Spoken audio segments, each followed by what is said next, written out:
창세기 3장 8절부터 12절까지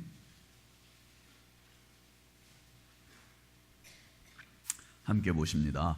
그들이 그날 바람이 불 때 동산에 거니시는 여호와 하나님의 소리를 듣고 아담과 그의 아내가 여호와 하나님의 낯을 피하여 동산 나무 사이에 숨은지라.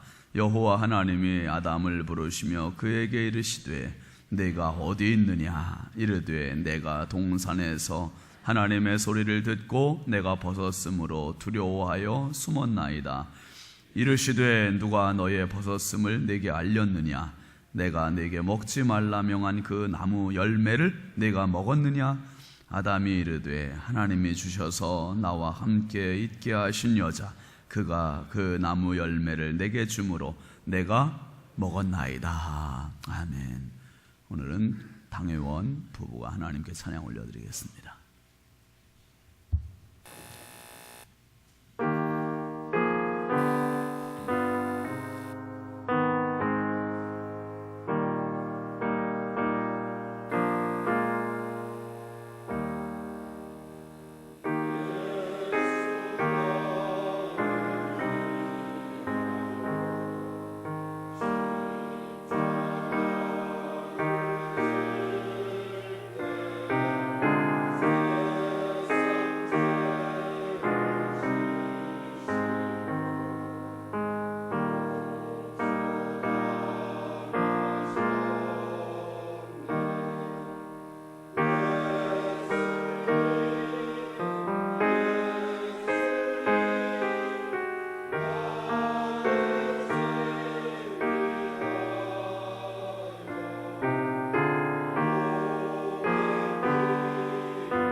아멘. 강희자 집사님, 감사의 윤호선 집사님 1,000번 드렸습니다. 기도합니다. 걸어가신 하나님 아버지, 고난주간을 맞으며 주님 앞에 저희들이 특별 새벽 기도회로 모였습니다. 하나님께서 예비하신 신령한 은혜를 부어주심으로 이 마지막 때 저희들이 영원히 정결함을 누리게 하여 주시옵소서. 주님의 십자가 앞에 무릎으로 나아가는 시간 되게 하여 주시고, 주님의 십자가가 내 가슴판에 새겨지는 은혜의 한 주간이 되게 하여 주시옵소서. 주님 앞에 올린 소중한 예물 기뻐 받아주시고, 특별히 오늘 당해온 부부가 하나님 앞에 찬양 올렸습니다. 주여, 하나님의 몸된 교회의 기둥과 같은 귀한 아론과 훌과 같은 평신도와 지도자들로 세우셨사오니 저들에게 성령의 충만한 은혜를 갑절이나 더하여 주시고, 지혜를 더하여 주시고, 순종의 마음을 더하시고, 부드러운 마음을 더하시어서 주님의 몸된 교회를 짊어지고 나가기에 부족함 없는 넉넉한 든든한 믿음의 어깨를 허락하여 주시옵소서. 아버지 하나님, 오늘 고난주간 첫 시간 첫 새벽 주님 앞에 드립니다. 주여, 말씀을 통해서 저희들을 만나주시고 깨닫게 하여 주시고, 치료될 부분 치료되게 하여 주시고, 회복될 부분 회복되게 하시고, 강건케 될 부분들이 강건함을 얻는 복된 새벽 되게 하여 주시옵소서. 연약하고 부족한 종 주님 손에 부탁드립니다. 사용하여 주시고, 도구로 우리 하나님 사용하여 주시고 영광 받아 주옵소서. 예수 그리스도의 이름으로 축복하며 간절히 기도하옵나이다. 아멘. 할렐루야. 함께 따라합시다. 하나님의 눈물. 영상 한번 잠깐 보시고 말씀 나누겠습니다.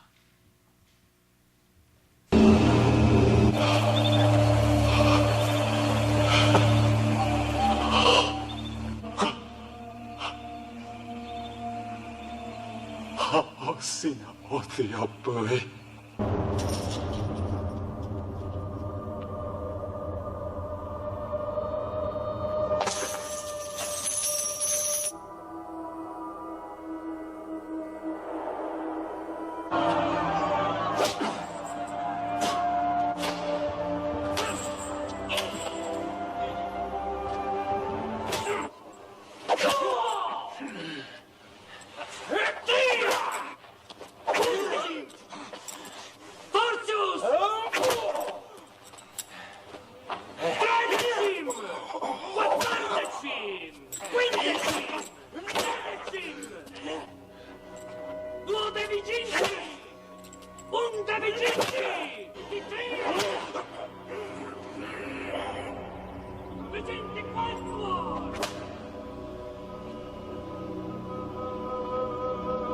Quale? Dimmi sto farmo! Gusta!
Rosa Pulcherrina.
나만 잡았다니.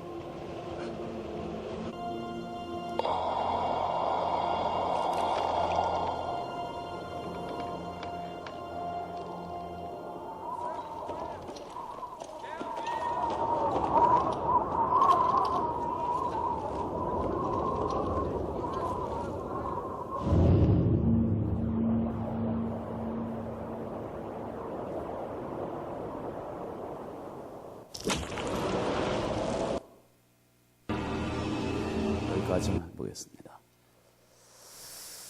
참 십자가의 죽음이 얼마나 잔인한 죽음이었고 정말 무서운 죽음인지를 보여줬던 그 영화 패션 오브 크라이스트의 한 장면인데요.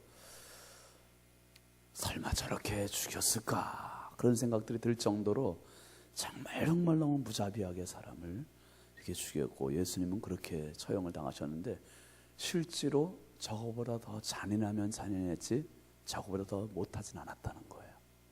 여러분, 저걸 가만히 보면 참 우리가 많은 생각을 하게 됩니다. 특별히 그 마지막 장면이 하늘에서 물 한 방울이 뚝 떨어져서 튀기면서 딱 끝냈어요. 그 물 한 방울이 한번 따라해 보시죠. 하나님의 눈물. 하나님의 눈물이에요. 하나님의 눈물. 참고 참으시다가 마침내 흘리신 하나님의 눈물. 지금도 그 눈물이 계속 흘려지고 있지 않습니까? 여러분, 어떤 아버지가 아들을 위해서 집을 짓기로 마음을 먹었습니다. 그리고 터를 구입하고 그 터를 평탄 작업을 했습니다. 나라시를 했다 그러죠. 평탄 작업을 하고 넓게 터가 닦인 것을 보고서 흐뭇해했습니다. 야, 참 좋구나. 저 터 위에다 우리 아들의 집을 짓고 집 안에 살 우리 아들을 생각하면 참 기분이 좋은 거예요. 행복한 거예요. 참 좋구나.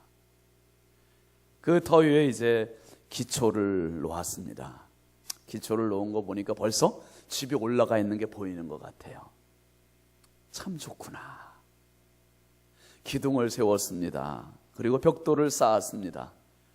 그걸 보니까 또 점점 더 가시화되는 아들을 위한 집의 모습이 너무 선명해지고 좋아서 참 좋구나. 참 좋구나. 그런데 이 집이 완성되기 얼마 전에 아들이 불의의 사고로 세상을 떠났어요. 이제 지붕만 덮고 내부 도배하고 장판 깔고 마무리만 하면 다 되는 이 집을 아버지가 바라보면서, 그리고 이제 건축이 진행되어 가는 과정을 지켜보는 아버지의 마음이 어떨까요? 참 좋구나. 이제 다 됐구나. 그러겠습니까? 지어지는 그 과정이 이제 아버지의 눈에는 피눈물로 여겨지는 거예요.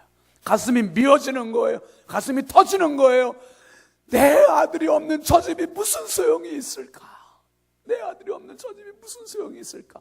지어져가는 그 집은 아버지의 기쁨이 아니고 아버지의 행복이 아니라 아버지의 통안의 눈물의 현장이 되는 겁니다. 여러분, 지난번에 제가 행카 개강 예배 때 말씀드렸습니다. 창세기 1장에는 같은 말이 7번 반복됩니다. 한번 따라 하시죠. 보시기에 좋았더라. 보시기에 좋았더라. 이 말은 행복했더라. 만족과 기쁨이 한데 어우러진 상태라 그랬습니다. 그러니까 최상의 행복, 최상의 기쁨, 토부라 그랬어요. 토부. 하나님의 최상의 기쁨, 하나님의 최상의 만족, 하나님의 최상의 행복, 그것이 바로 토부, 보시기에 좋았더라. 보시기에 좋았더라. 근데 마지막엔 보시기에 어떻게 좋았더라? 심히 좋았더라. 심히 좋았더라. 하나님의 간곡하신 마음, 하나님께서 하나님의 형상대로 지으신 사람들이 이 세상에 살면서 최고로 행복한 존재로 살기를 원하시는 겁니다. 할렐루야. 언제까지? 영원토록 하나님은 하나님의 자녀들이 행복하게 살기를 원하세요. 오늘도 하나님의 자녀들이 정말 피눈물을 쏟는 인생이 아니라 행복한 하나님의 자녀로 살기를 원하심을 믿으시길 바랍니다. 저와 여러분이 행복하는 것을 보면서 하나님도 같이 행복해 하시고 보시기에 좋았더라, 그 마음을 갖기를 원하시는 하나님이세요. 그런데 하나님의 눈물을 쏟으셨다 이거예요. 하나님의 눈물은요, 골고다 언덕에서 쏟으신 게 아니에요. 이미 하나님의 눈물은 어디에서 쏟으셨냐 하면 에덴에서부터 시작이 됐어요. 에덴 동산에서부터, 창세기 3장에서부터 하나님의 눈물이 흘려지기 시작했던 거예요. 하나님의 눈물이.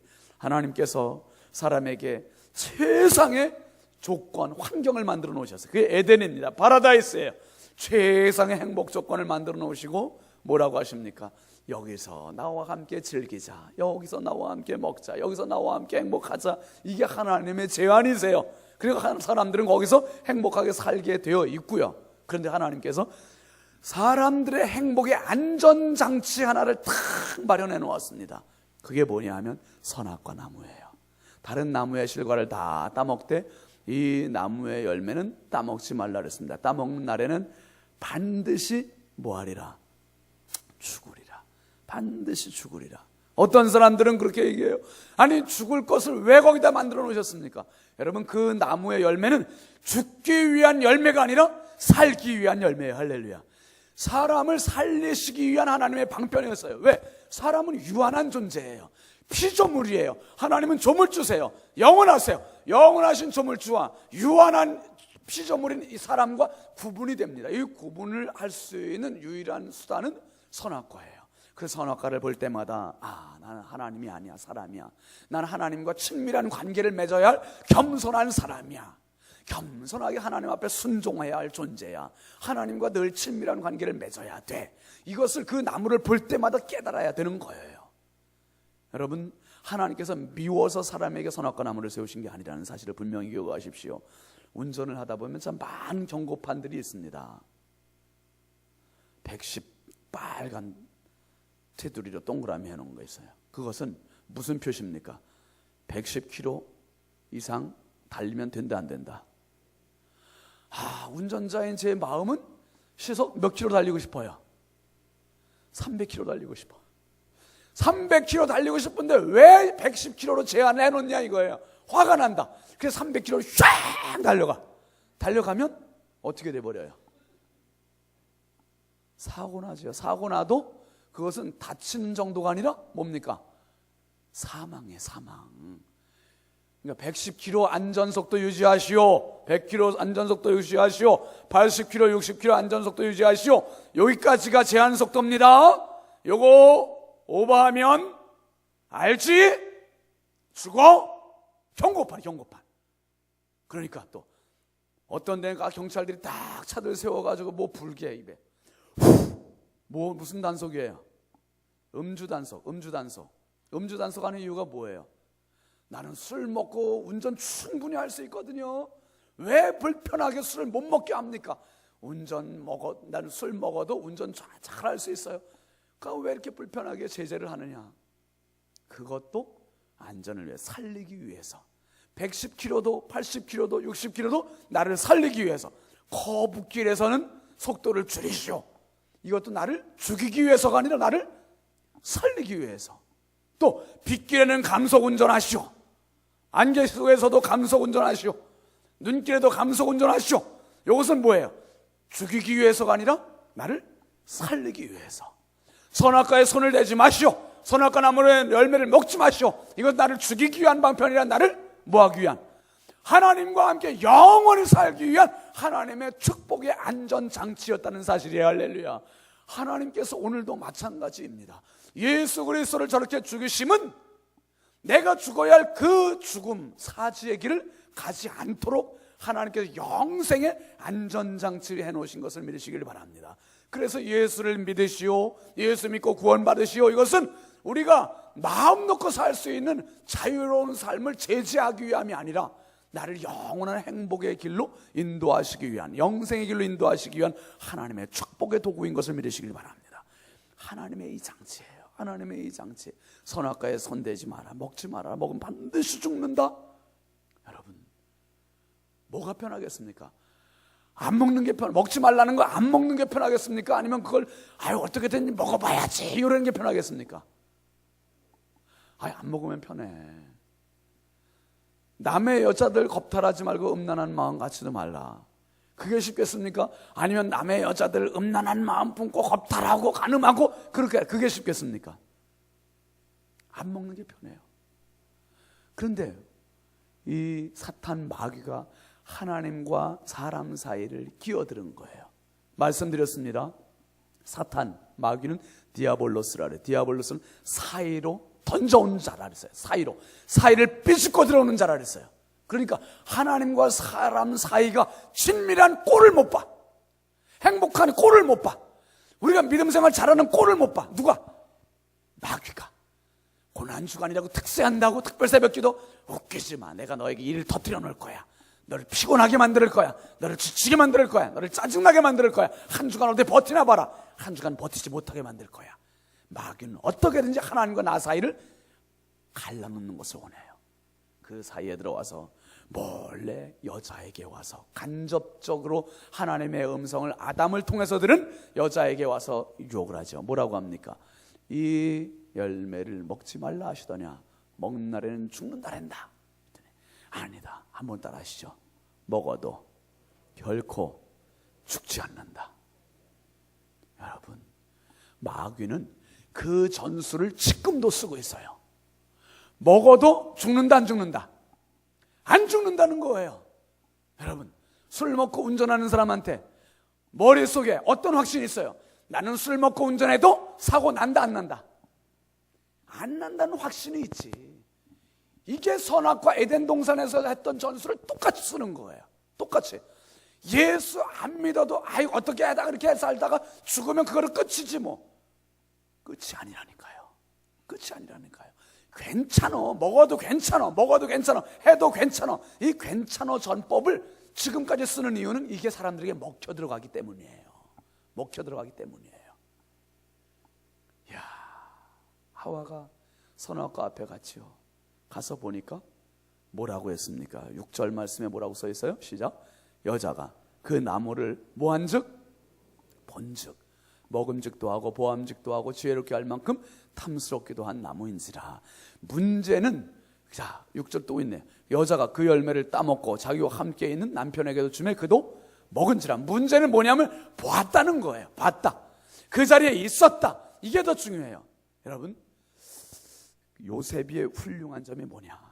요셉은 보디발의 아내가 유혹할 때 그 현장을 도망쳐 나왔습니까? 아니면 거기서 민구적거렸습니까? 도망쳐 나오는 거예요. 보지도 않은 거예요. 여러분, 옛날에 그런 찬송이 있었잖아요. 우리 지금 찬송 이런 거 되기 전에 합동 찬송가가 옛날에 있어요. 합동 찬송가에 금주가라는 찬송이 있어요. 연세 드신 어르신들은 아시죠? 금주가. 마시지 마라 그 술. 보지도 마라 그 술. 우리나라 복받기는 금주함에 있느니라. 아멘. 그런 찬송이 다 있었어요. 마시지 마라 그 술. 보지도 마라 그 술. 우리나라 복받기는 금주함에 있느니라. 참 별 찬송이 다 있었죠. 얼마나 술들을 잡수셨으면 그런 찬송이 다 있었을까. 보지도 말래. 그러니까 내가 봤다가는 견물생심이야. 마음이 끌리는 거예요. 마음을 뺏기는 거예요. 마음 뺏긴 몸 따라가는 건 시간 문제예요. 삼손과 같은 강한 사람, 이 힘 있는 사람이 드릴라, 그 맥없는 드릴라한테 왜 그렇게 쓰러집니까? 자기가 자기 확신에 빠져 있었는데 결국 드릴라에게 있는 유혹을 미리 알아차리지 못한 거예요. 마귀가 주는 유혹은 내 힘으로 극복할 방법이 없어요. 극복할 방법이 없습니다. 성령께서 나에게 힘을 주셔야 되고 그거를 보지도 말아야 되는데 하와가 본즉 먹음직 지혜롭게 할 만큼 탐스럽기도 한 나무이고, 그러니까 그 과일에 손을 대게 되는 거예요. 여러분, 죄악의 자리에 오래 머물면 내가 죄를 쳐다보는 게 아니라 죄가 나를 쳐다보기 시작해요. 죄가 나를 쳐다보기 시작하고 결국은 어떻게 되냐면 죄가 나를 먹기 시작해. 그럼 죄가 나를 삼켜버리기 시작하는 거예요. 죄의 자리에 앉지도 말고, 죄의 자리에 서지도 말고, 죄의 자리에 함께 하지도 말고, 죄는 쳐다보지도 말고. 할렐루야. 이것만이 비결이에요. 그러니까 복 있는 사람은 하면서 시편 1편에 그 이야기를 하는 거예요. 오늘 여러분, 하나님의 말씀을 듣는 이 자리가 복된 자리인 것을 기억하시길 바랍니다. 하나님의 자리, 은혜의 자리, 축복의 자리, 생명의 자리, 행복의 자리를 사모하고, 죄의 자리, 어둠의 자리, 저주의 자리, 멸망의 자리는 절대로 가지도 말고, 쳐다보지도 말고, 사귀지도 말고. 지금 하와가 그것을 따먹고 남편에게도 주고, 이제는 저주의 물결이 인류에게 들어오기 시작한 겁니다. 그리고 8절 말씀에 보면 아담이 먹고 나서의 반응이 나옵니다. 같이 보시죠. 그들이 그날 바람이 불 때 동산에 거니시는 여호와 하나님의 소리를 듣고 아담과 그의 아내가 여호와 하나님의 낯을 피하여 동산 나무의 사이에 숨은지라. 한번 다시요. 피하여 숨은지라. 죄를 범한 사람들이 한 행위는 첫 번째는 피하여 숨었다는 거예요. 여러분, 이것은 예나 지금이나 똑같아요. 에덴 동산에서나 21세기 지금 우리 현대판이나 똑같아. 그래서 여러분, 범죄자들이 나 죄 졌습니다 그리고 다수에서 나오는 사람이 몇 분의 몇이나 됩니까? 다 죄 지으면 어떻게 해요? 다 피해 숨어. 다 피해 숨어. 죄 없는 사람은 피할 이유가 없어요. 숨을 이유가 없어요. 오늘 하나님의 낯을 피하여 숨는 인생이 되지 말고 하나님의 낯 앞에 나오는 축복의 주인공들이 되시길 주의 이름으로 축원합니다. 평생 하나님의 낯을 피하지 마세요. 하나님의 낯을 피하는 순간 내 속에 죄가 있다는 것이 입증되는 거예요. 하나님의 낯을 피하는 순간, 자녀들이 엄마 아빠의 낯을 피하는 순간 그 속에 죄가 있는 것이 입증되는 거거든요. 하나님의 낯을 피하여 숨었다고 그랬습니다. 그럼에도 불구하고 하나님 포기하지 않으시고 찾아오시죠. 9절 말씀 보시죠. 시작. 여호와 하나님이 아담을 부르시며 그에게 이르시되 네가 어디 있느냐? 아담아 네가 어디 있느냐? 아담아 네가 어디 있느냐? 하나님께서는 아담을 계속 찾아오셨어요. 아담이라는 뜻은 사람이라는 뜻이에요. 북다라는 뜻이에요. 흙이라는 뜻이에요. 하나님께서는 지금도 아담아 어디 있느냐? 사랑하는 아들아, 사랑하는 딸아, 네가 어디 있느냐? 하나님께서 찾으시는 거예요. 우리가 의의 자리에 있을 때 굳이 찾으실 이유가 없어요. 근데 죄의 자리, 어둠의 자리, 저주의 자리에 있을 때 하나님은 아담아 네가 어디 있느냐? 우리를 찾아오시는 하나님이세요. 하나님 이때부터 흘리시는 눈물이 지금까지 그 눈물을 닦지 못하시는 것이요. 여러분 10절 말씀이니까 한번 보시죠. 10절에 보시면 이르되 내가 동산에서 하나님의 소리를 듣고 내가 벗었으므로 두려워하여 숨었나이다. 여러분, 하나님과의 관계에서 제일 무서운 게 뭐냐면 두려움이에요. 거룩한 두려움이 아니라 이것은 징계에 대한, 징벌에 대한, 저주에 대한, 심판에 대한 두려움. 율법적으로 하나님 앞에 다가가는 인생이 되지 마시고 은혜의 보좌 앞에 날마다 당당하게 나가는 복된 하나님의 사람들 수 있게 주의 이름으로 축원합니다. 하나님 앞에 나가는 것은 은혜로 당당하게 나가는 특권을 우리가 얻게 되었어. 예수 그리스도의 보혈 때문에. 그런데 그 보좌가 두려움의 자리, 무서움의 자리가 되면 이 인생은 저주받은 인생이에요. 지금은 모릅니다. 그런데 이 세상 떠나고 나서 하나님 앞에 설 때 정말 두려움으로 그 앞에 선다면 우리가 어떻게 되겠습니까? 기쁨으로 해같이 빛나는 얼굴로 그 얼굴을 대할 수 있어야 되지 않겠습니까? 여러분, 하나님께서 이렇게 물으시니까 이제 그 아담의 대답이 하나님께서 주신 그 여자 때문에 이것을 내가 따먹었습니다. 이게 12절 말씀이에요. 12절 한번 보시죠. 시작. 아담이 이르되 하나님이 주셔서 나와 함께 하신 여자 그가 그 나무 열매를 내게 주므로 내가 먹었나이다. 2장에서 아담의 고백은 뭐였습니까? 여자를 보면서 내 뼈 중에 뼈요 살 중에 살이다. 신혼 때의 고백을 그대로 한 거예요. 신혼 때의 고백했다가 금방 문제가 발생하니까 이 문제의 모든 원인 제공은 누가 했다? 여자가 했다. 여자가.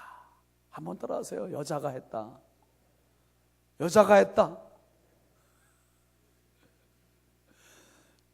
여러분, 책임 전가 중요한 게 뭐냐? 하나님과의 관계가 깨지면 사람과의 관계도 깨진다. 하나님과의 관계가 봉합되면 사람과의 관계도 화목하다. 할렐루야. 중요한 것은 하나님과의 관계예요. 하나님과의 관계에서 깨지고 보니까 사람도 미워지는 거예요. 사람도 미워져요. 사람과의 관계도 깨지는 거예요.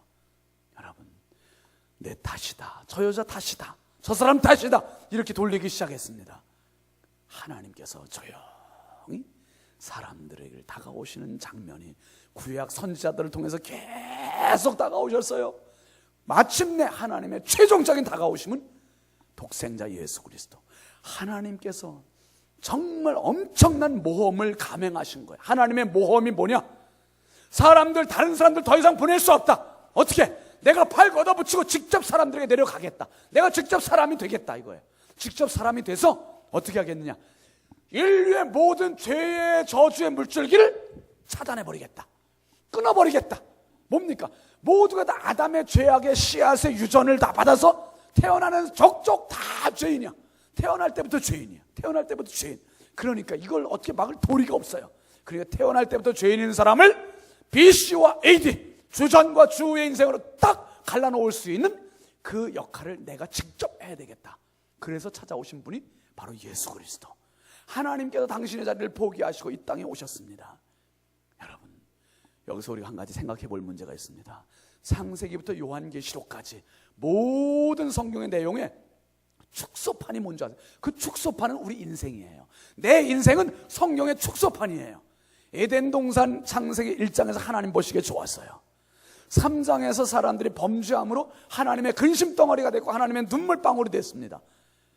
여러분, 결국 인생이 가다 마지막에 말라기에 가서 정말 죄의 절정에 이르게 되고 하나님께서 문을 꽝 닫으시고 사람과의 대화를 침묵으로 일관하세요. 400년 침묵하시다가 하나님 직접 또 찾아오셔가지고 그래, 화해하자, 내가 널 용서하마, 안아주세요. 안아주시고 그리고 이제 영원한 천국 소망 가지고 요한계시록으로 가는 거예요. 여러분, 우리 인생이 어떻습니까? 이 세상에 신생아로 응아하고 태어날 때는 엄마 아빠가 볼 때 얼마나 이뻐요. 정말 너무너무 이뻐서 눈에 넣어도 아프지 않을 그 아기, 소중한 내 자식이에요. 그런데 이게 유년기 때, 소년기 때, 갓난아기 때 그 이뻤던 게 조금 세월 지나면서 이뻐집니까? 근심덩어리가 됩니까? 잘못하면 말 안 듣네 이놈들이. 미운 7살, 미운 5살 그래가지고 말 안 듣고 지 마음대로 하겠다고 그러는데, 어렸을 때 말썽 부리는 것하고 어른 돼서 말썽 부리는 것하고 어떤 말썽이 더 무서운 거예요? 어떤 말썽이 더 비중이 큽니까? 어른이 될수록 죄의 비중은 점점 커지지 절대로 점점 작아지지 않아요. 외모로는 다 점잖아 보여요. 다 깨끗해 보여요. 다 얌전해 보여. 그런데 속에는 어마어마한 죄의 온상이 지금 자리하고 있다 이거예요. 누구도 측량할 수 없고 하나님만 아시는. 그래서 바늘도둑이 소독된다는 말처럼 어릴 때는 정말 얌전하고 이쁜데 그게 사실은 점점 크면서 죄의 온상에 싹이 트기 시작하고 나무가 되기 시작하고 열매를 맺고, 그래서 살인하고 도둑질하고 간음하고 관통하고 이런 죄들은 단순히 나타나는 표징일 뿐이지 그 속에서는 어렸을 때부터 죄가 벌써 싹 텄던 거예요. 창세기 3장의 죄가 이미 시작이 됐던 겁니다. 그러니까 그 물줄기를 차단하기 전에는 절대로 하나님의 눈에서 눈물은 끊이지 않아요. 끊이지 않아. 그러면 이 고난주간은 무슨 주간인가? 이 고난주간은 하나님이 떨어뜨리시는 그 눈물을 가슴에 떨어뜨리는 시간이 고난주간이에요. 내 가슴에 하나님의 그 눈물방울이 떨어지는 시간. 그래서 내 인생의 내 영혼이 주님의 눈물로 정화되는 시간이 바로 고난주간입니다. 고난주간에 우리는 십자가를 가장 많이 바라봐요. 1년 중에 십자가를 가장 많이 묵상하고 가장 많이 생각하고 가장 많이 바라보는 주간이 고난주간이에요. 육신적으로는 힘들지요. 피곤하지요. 새벽에 나와서 고난주간 새벽기도 해야 된다. 힘들지만은 이 새벽에 나와야 하는 이유는 나와야 내가 사니까, 나와야 내가 정결하게 되니까, 나와야 내가 주님의 눈물을 씻어드릴 수 있으니까, 나와야 그 십자가를 부둥켜 안을 수 있으니까. 오늘 여러분, 우리가 주님의 눈물, 하나님 아버지의 눈물을 한번 잘 생각해 보십시오. 다른 사람을 위한 눈물이 아니라 바로 나를 위한 눈물. 그 눈물을 씻을 수 있는 유일한 방법은 그 눈물 내 가슴에 받고, 그리고 그 십자가 내 가슴에 세우고, 그리고 주님 나라 가는 그날까지 영생의 확신을 가지고 살아가는 것, 그것만이 유일한 방법입니다. 주님의 눈물을 씻겨드리는 방법, 하나님의 눈물이 이제는 내 생애 가운데 멈춰질 수 있도록 그 예수 그리스도의 저 고난, 그 십자가가 바로 우리 가슴 속에 깊이 세워지고, 그 십자가 부둥켜 안고 영생의 확신 가지고 승리롭게 살아가는 저와 여러분들 다 될 수 있길 주의 이름으로 축원합니다. 축원합니다. 함께 기도합시다. 기도하실 때 기도 끝나고 안수 받으실 분들은 다 앞으로 나오세요. 제가 다 안수해 드리겠습니다. 기도하실 때 하나님 아버지, 하나님의 눈물이 이렇게 시작되었군요. 정말 하나님 예비하여 주신 영원한 천국에 갈 주인공인 내가 이 어마어마한 죄를 저지르고 예수님 모르고 내 마음대로, 내 욕심대로, 내 교만한 대로 지금까지 살아서 주님의 십자가에 다시 또 못 박는 죄인이었습니다. 하나님 아버지, 이제 주님의 십자가를 내 가슴에, 주님의 눈물을 내 가슴에 담는 인생 되어서 정말 주님의 십자가 사랑하고 주님 나라 예비하신 영원한 천국의 주인공으로 살게 하여 주옵소서. 우리 주여 한번 크게 부르고 간절히 기도합시다. 주여! 거룩하신 아버지 하나님, 주의 은혜와 사랑을 감사합니다. 아버지 하나님, 이 새벽에 주님 앞에 나와서 하나님의 말씀으로 새해를 맞이하게 하여 주시고 고난의 십자가 앞에 한 걸음 더 나아가게 하심을 감사합니다. 주님의 십자가, 주님의 눈물이 오늘 나를 향한 눈물이었고, 나를 향한 아픔이었고, 나를 향한 고통이었음을 깨우쳐 주셨습니다. 하나님의 눈물을 내 가슴으로 담는 주간이 되게 하여 주시고, 주님의 십자가를 내 가슴에 꽂는 이 한 주간이 되게 하여 주시옵소서.